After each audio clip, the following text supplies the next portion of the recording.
It's Thursday, June 6th. Got some fun stuff to talk about today. I've just realized, like, my hat's been backwards all week. It's just that kind of week. Lithia layoffs, Virginia ditching EV standards, and IKEA paying Roblox workers. Yeah, I said that. That's a real statement. Good show. It's a real statement. It's really happening, and we're really going to talk about it. A journey around the unknown, you know, is kind of the way that I would see it. All I can hear is Frozen in my head now because I'm a dad. All right, that's it. So it's over. It's over for you. You know this about me. I'm this guy, like, I don't know a massive variety of music, but for some reason, like, my natural brain just takes the majority of phrases and turns them into some song. Melodic output. Yeah. The other night, my daughter was like, she just said airplanes. And I was like, airplanes in the night sky. Like, it's just like right off the cuff. It's just, that's just the way it goes. So I love it. You and me both. You know what I mean? That's so good. Oh, I was watching yesterday. So all of our breakout sessions are now live on YouTube. So you can go to our channel, ASOTube, ASOTU.be.com, or just go to YouTube and search ASOTU. All the breakout sessions from ASOTU CON are up. So I've been trying to, like, watch them as I can. And the session on used car acquisition with you and Bob Hollinshead and Brian Kramer. Who else was on there? Joel Bassam. Joel Bassam. My goodness. First of all, I've never met Bob Hollinshead. He was at there and I crossed paths. We never spoke. And I just realized that Philly is so strong in him. It is strong. I forgot about it, and I fell in love, like total bro crush on Bob Hollinshead. After I heard it, it just reminded me of home. And then I'm like, do he and Greg Sioka know each other? If not, they need to. Oh my goodness, they would rage. Oh my goodness. But the session was unbelievable. I literally was watching it, and I looked at it, and I said out loud in my office by myself, I was like, this is the kind of content we make. Yeah, it was some of the most in-depth, insightful, meaningful, functional conversation on used car acquisition and the pedigree of the dealer and the pedigree of the used car. Thinking about it that way, I was like, I'm so happy right now. It was one of those panels, you know, like, because, you know, we do so much in the industry and we see so much and we talk to so many dealers and industry partners about what they're doing. You know, we have some general insight into most topics, but that was one where, you know, it's almost like even getting the question out from a moderator standpoint was tough, because it was like, oh, and man, where do we go from here? Because there was so much, like, practical knowledge on how to get a really, really tight acquisition operation going. Unbelievable. So yeah. And when he was like, I didn't realize this about him, when he was like, back when I founded KVB ICO, right? I was like, oh, he's like, and then why we iterated AccuTrade in Canada. And then when the non-compete was up, came up and did it this way because we learned all these things. I also want to say this. If you are not, this is not content that's just for, like, if you're a used car manager or purchasing or a wholesaler. This is an unbelievable opportunity to have content that's engaging, where you can learn about the other aspects of the business and understand how the pieces fit together. It's going to be a big theme of ASOTU CON 2025, is basically how all of these things converge to make a whole thing, and understanding all the pieces and their place and why. So that's going to be a big theme in 2025. And we're obviously going to ramp up to it, but just had to put that out because I watched that one yesterday, had it on the side. Go to ASOTube, ASOTU.be, start to watch some sessions. I was thinking, man, we should, like, start live streaming them and then, like, having the guest in the comments at the time. Oh, that's so smart. I think we might do that. Okay, we got to talk about some news today. We are going to, we'll just leave it there for right now. Oh, man. Well, I can't give you more than one thing. We're going to have another podcast of ASOTU CON sessions. We'll talk about that tomorrow. But ASOTube, ASOTU.be. All right, let's talk about some news. Lithia. I've never done that before. Lithia Motors is targeting $150 million in annual savings through strategic layoffs and other employee cost reductions, primarily focusing on U.S. positions. It's the first we've talked about auto industry layoffs in quite a while. Yeah. Obviously, Lithia, publicly traded company, a little bit different operation than the regular franchise dealers that are locally owned.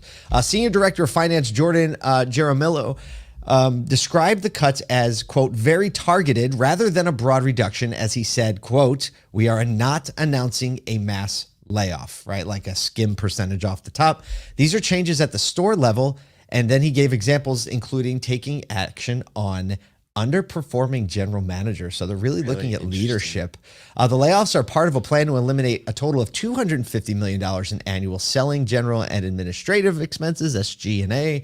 Additional savings will come from reducing inventory as well as third-party service provider costs. So if you're a Lithia vendor, make sure you call your people today. Changes will include leadership adjustments at the store level. They will also be laying off, get this, 6 of their 13 communications employees. So the department's 13 people deep, communications department. Half of those people are going to be laid off. Efforts are also being made to improve store-wide adoption. They put a lot of focus actually on this, on Lithia's online vehicle shopping platform, Driveway, saying they're looking at the adoption of Driveway performance both in the used and the new department, and they're using that as a kind of guard or as a guide on who they're targeting for layoffs, saying like, hey, we really need to adopt the platform. The people who aren't leaning into it are the people that just aren't down with what we're trying to do, so they really can't be here. 60-day plan launched in May aims to impact their financial results significantly in Q3. So a lot of hard news here, a lot of insight into maybe what's happening on a real broad scale in the big public. Yeah, but I mean, when you look at this, anyone, like if you listen to, even listening to Will Guidara, right? And his conversation about how to drive a vision, and what your desire is for a company and your go-to-market strategy and the way that you're, communicating both the customers and employees. Brian DeBoer has not been shy about Driveway over the last 6 years, and neither has the company in the way that they approach the public market, the way that they have expenses tied to it, the way that they've gone to market. Think of like the Amazon boxes. They've not been shy about it.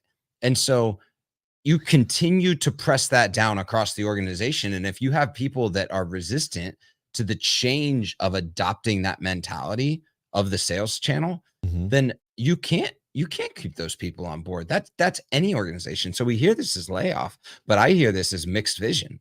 And I mean, that's really good. David Long, many of you know David Long, he says you can't have your team in a boat when there are 1 or 2 people holding a drill, like drilling holes in the boat as you're trying to row it.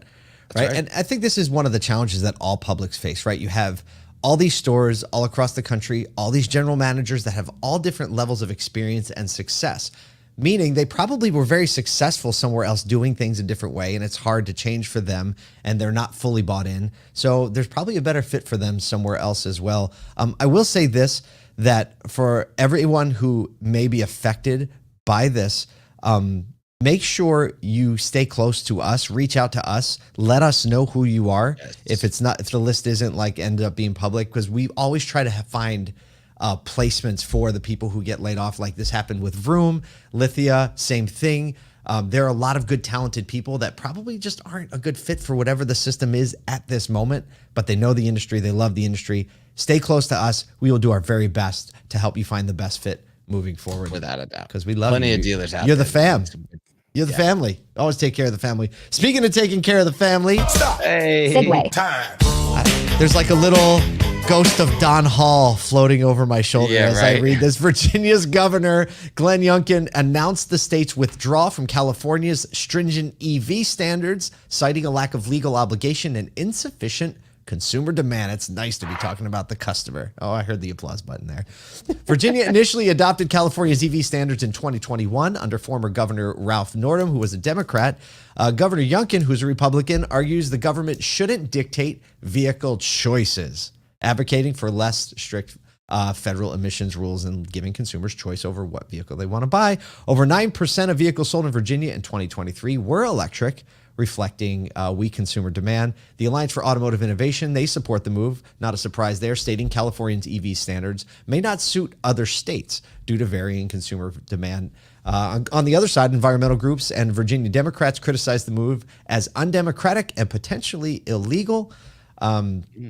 Here's a quote from Governor Youngkin. He says, Virginians deserve the freedom to choose which vehicles best fit the needs of their families and their businesses. can you see my smile through the mic? You know what I mean? Like, I think that's what I'm asking here. This is, I mean, we've been talking about this for a couple of years. Like, let consumers decide. Voice of the consumer, Nikki Anderson. Yes, the EVs are coming. You know, I love this move because it sets a precedent for other states to decide whether they're in or out on what California is doing. And we've seen this, like, oh, California did it, we'll do it too, especially on the far East Coast. And I just think, you know, like I always relate this to, like, imagine if Norway did everything that Spain did, right? Which is actually less distance traveled than Virginia to California as far as like land mass. It's a world away.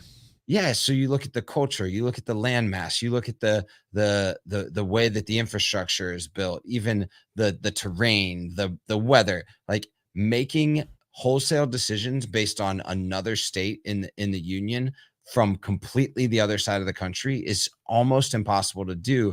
And then making the financial and business decision to put that on families and businesses is somewhat crazy. So kudos to Virginia for, you know, just going, hey, look, we're not going to stop EV production. We're just not going to mandate it. No, and Don Hall said this, the president of the Virginia Auto Dealers Association. He's like, we are pro EV. He's like, we often get painted like we're anti-EV as an industry. Yeah. He's like, we're not. We love the new technology. We want to adopt the new technology, but we want to do it in a way that consumers actually are ready for it. Right? Because it needs to be a healthy way. So, yeah, I think some good news coming out of Virginia. When the consumer wins, I think everybody wins.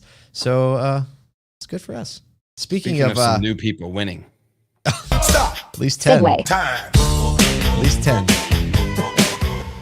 Over in Europe, we got some euros floating around because IKEA is launching a virtual store in Roblox and will pay players 15 euros an hour or 14.80 per hour to work there. The store, dubbed, quote, the coworker is the store's name, will offer an immersive career experience.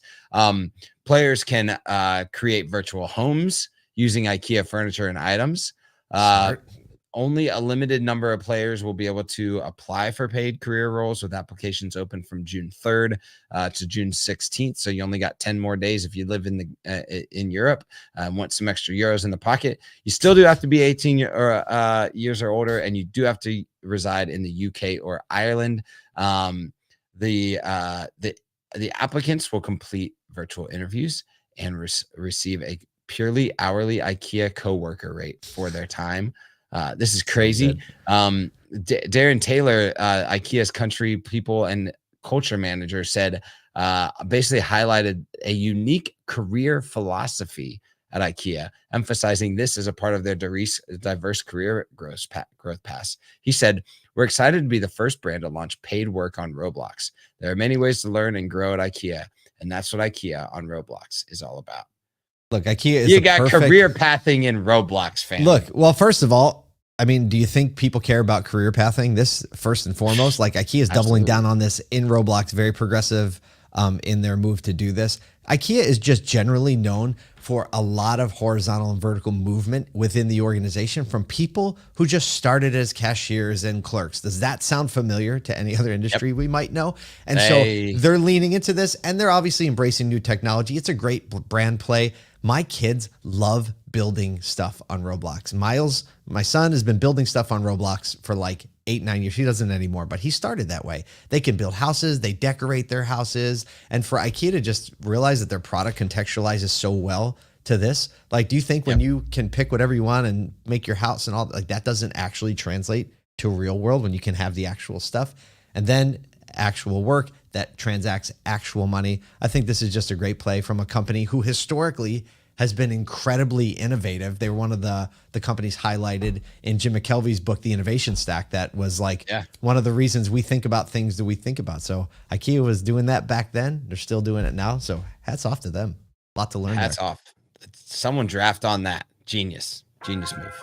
All right, everybody. You got a Thursday. You got a Thursday to do whatever you want with. You get to choose. Are you going to do this or that? Whatever you do, sell some cars.